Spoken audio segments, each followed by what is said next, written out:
BBC Sounds. Music, radio, podcasts. Good morning from the Royal Highland Show, being held this year in glorious sunshine.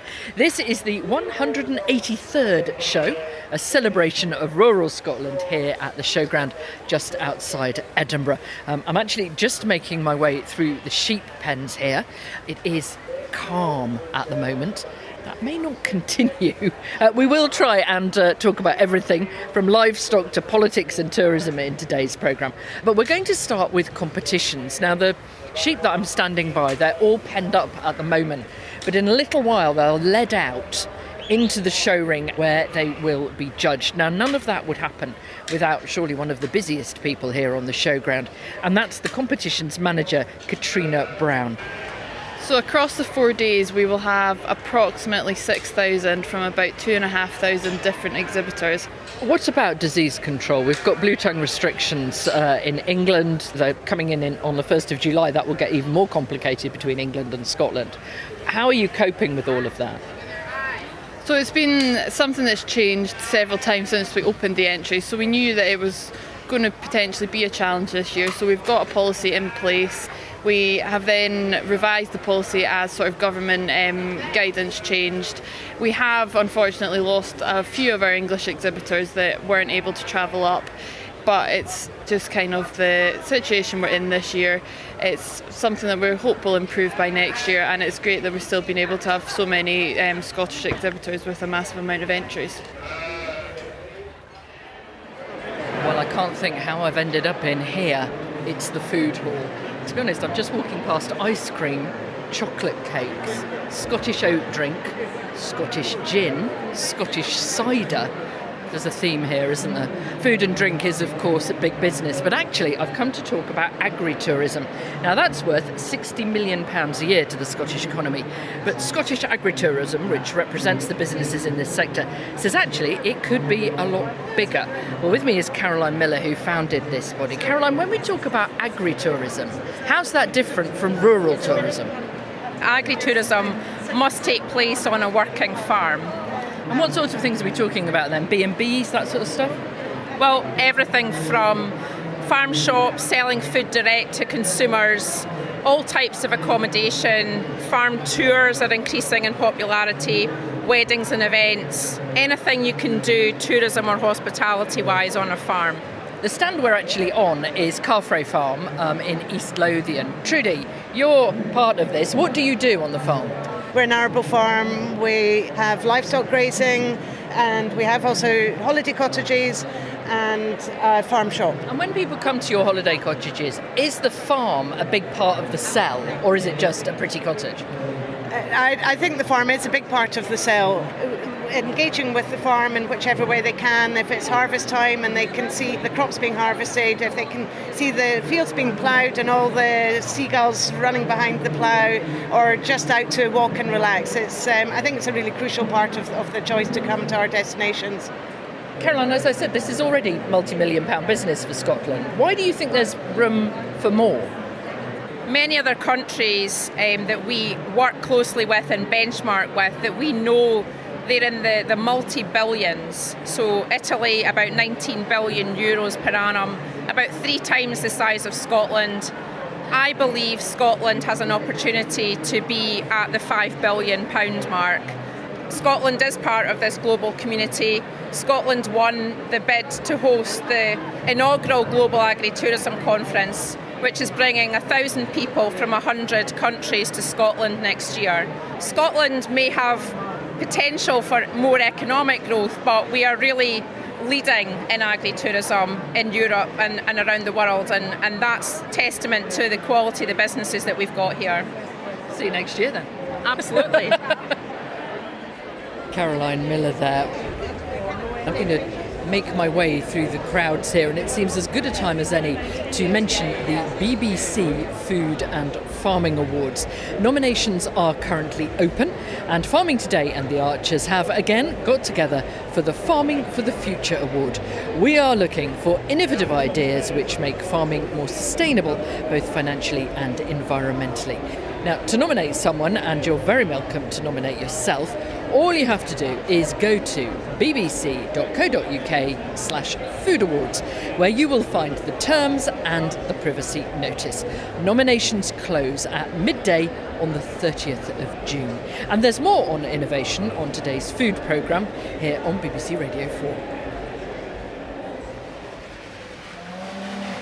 There is an air of calm efficiency around me.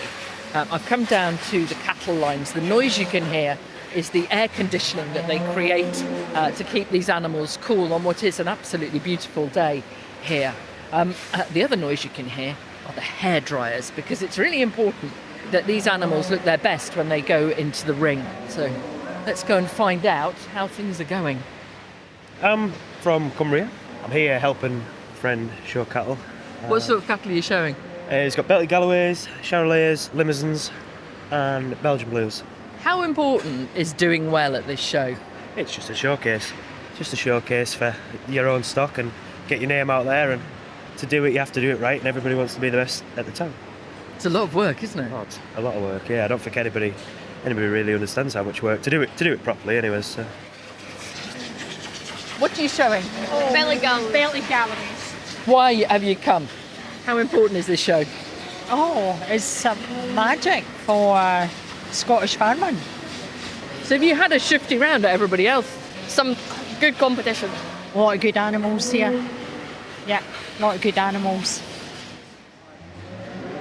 Now, one thing that all these cattle have in common is what they're wearing, because all of them have ID tags in their ears. Now, that's because all cattle movements now across the country are traced.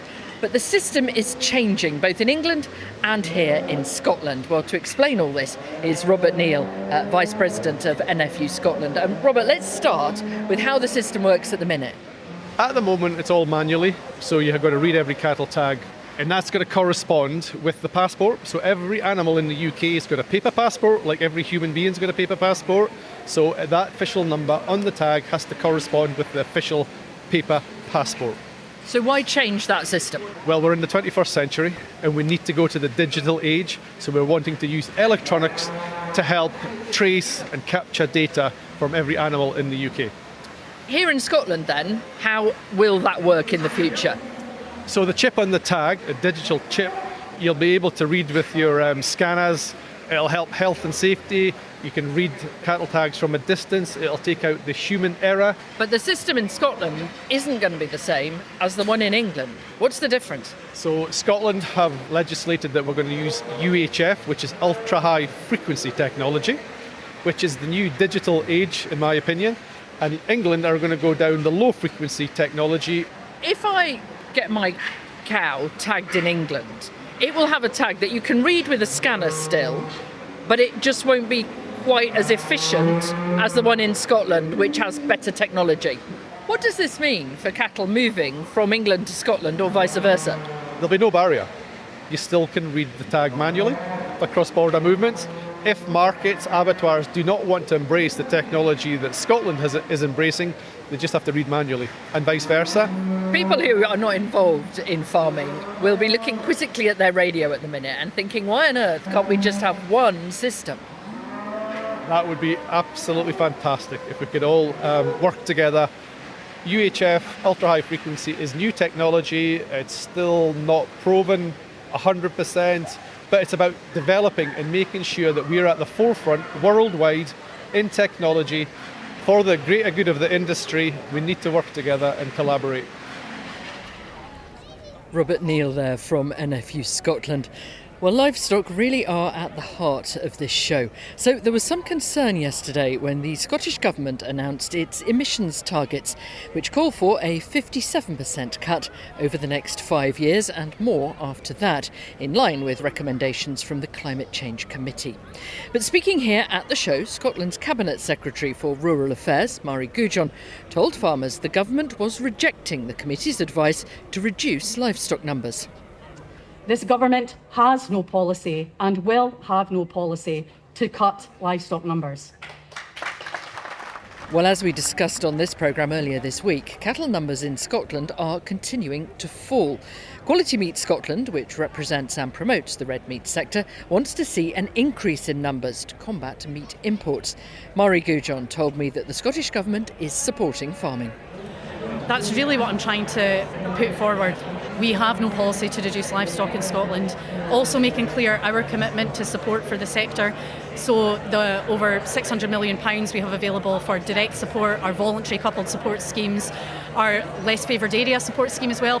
So we are committed to maintaining that support. When you look at the suckler beef scheme, we're continuing that until at least 2028, at which point it will form part of a future framework. I want to talk about the future budget in a minute, but let's just talk about those livestock numbers. You say there are no plans to reduce them, but actually that might be helpful because you've got ambitious climate change targets to meet, haven't you? It's actually not helpful for them to reduce much further because it's not just our farmers, that's critical, but you've got to look at the wider supply chain, the processing sector, the abattoirs. We've got to make sure that our rural economy is sustainable and there's that throughput for that. How do you meet the targets though and maintain livestock numbers? Well, we believe that we can get to net zero by taking another policy direction that doesn't include reducing livestock numbers. Well, there will be a whole host of policies that in different areas that we've been working on. Now, we know that there are methane inhibitors for feeding, as an example. We could well see that scaled up in future. We've introduced calving interval to our suckler beef support scheme. Again, that's about making herds ultimately more efficient. There's some incredible work going on in Scotland just now in relation to genetics, low methane breeding, agricultural machinery. There are all sorts of different areas that I think we can look at that means that we can still keep our livestock in Scotland, but we're just going to take another direction and look at other policies for that because we also need livestock, not just for food, but wider biodiversity. Let's talk about the budget. The Scottish Conservatives have said at the show here that in their manifesto next year they will have a multi-annual budget for agriculture. So at the start of the Parliament, agriculture will know what it's getting every year. That's a sensible approach, isn't it, for an industry which relies so much on planning? Oh, we've long called for multi-annual funding because obviously when we were members of the EU, you had that certainty. Businesses need that certainty. So we've had the spending review from the UK government, but it's the further detail and the multi-annual budget commitment that we need to see next, and then that enables us to plan for the future. But of course, we're still getting our budgets on an annual basis. But I think as soon as we get that multi-annual funding commitment, that's the point that we can consider that and set that out to industry. You're standing down in that election. People are already coming up with report cards. Scottish Wildlife Trust and WWF Scotland says the Scottish Government is failing in that it's just giving 5% budget for agri-environment schemes. The majority of the money will go in direct payments to farmers, which they're saying is not going to help meet challenges on things like biodiversity. Oh, well, we are in a process of change at the moment.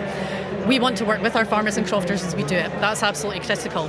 I appreciate, that does actually take more time. It takes more time to try and get things right. But I think that the approach we have taken is absolutely the right one. We're also adding conditions to that support. But again, it's the working with the sector, working with other ENGOs too, to make sure that as we develop future policy, we do that in a way that works for farmers and crofters. So this is your last Highland Show as Minister. So what will you be doing this time next year?